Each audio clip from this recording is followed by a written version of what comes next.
ಸ್ನೇಹಿತರೆ, ಇದು ಡಿನೋಟಿಫಿಕೇಶನ್ ಆದಮೇಲೆ 98ರಲ್ಲಿ ಡಿನೋಟಿಫಿಕೇಶನ್ ಆಯಿತು. ಯಾರ ರೆಕಮೆಂಡ್ ಮೇಲೆ, ಶಿಫಾರಸಿನ ಮೇಲೆ? ಬಾಲಸುಬ್ರಹ್ಮಣ್ಯಂ ಸಮಿತಿ, ಗೋವಿಂದರಾಜು, ತಮ್ಮಯ್ಯ ಅವರ ಶಿಫಾರಸು ಮಾಡಿದ್ರು.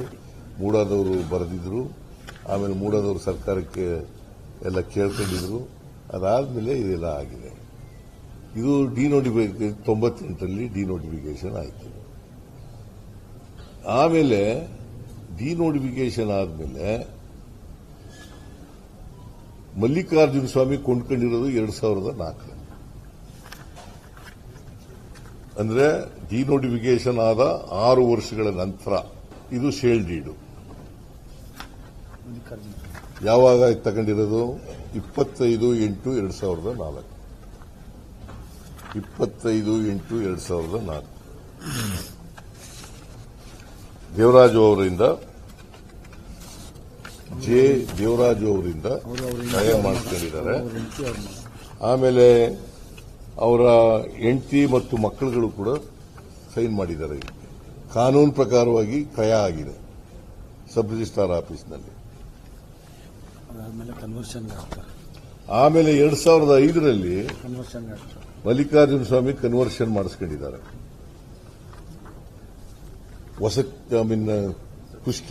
ಕೃಷಿಯಿಂದ ವಸತಿಗೆ ಮಾಡಬಹುದು ಅಂತ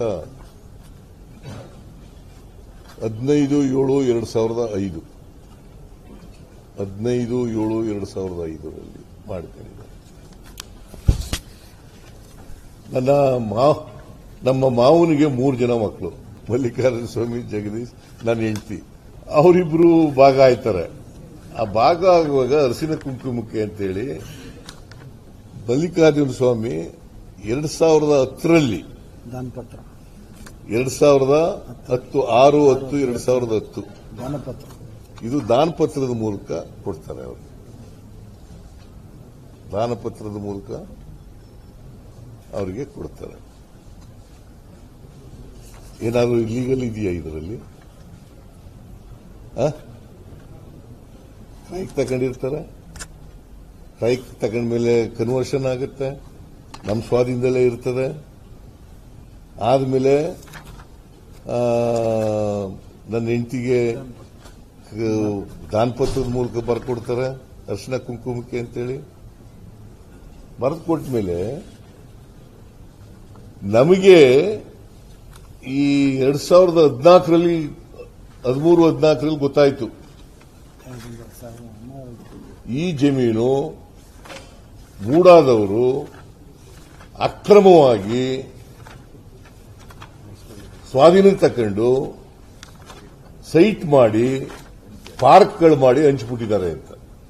ಆಗ 2014ರಲ್ಲಿ ನಮಗೆ ನೀವು ನಮ್ಮ ಜಮೀನನ್ನ ಅಕ್ರಮ ಮಾಡ್ಕೊಂಡ್ಬಿಟ್ಟಿದ್ದೀರಿ, ನಮಗೆ ಪರ್ಯಾಯ ಜಮೀನು ಕೊಡಿ ಅಂತ ಕೇಳ್ತಾರೆ. Is there any wrong? Is there any ಇಲ್ಲಿಗಾಲಿಟಿ?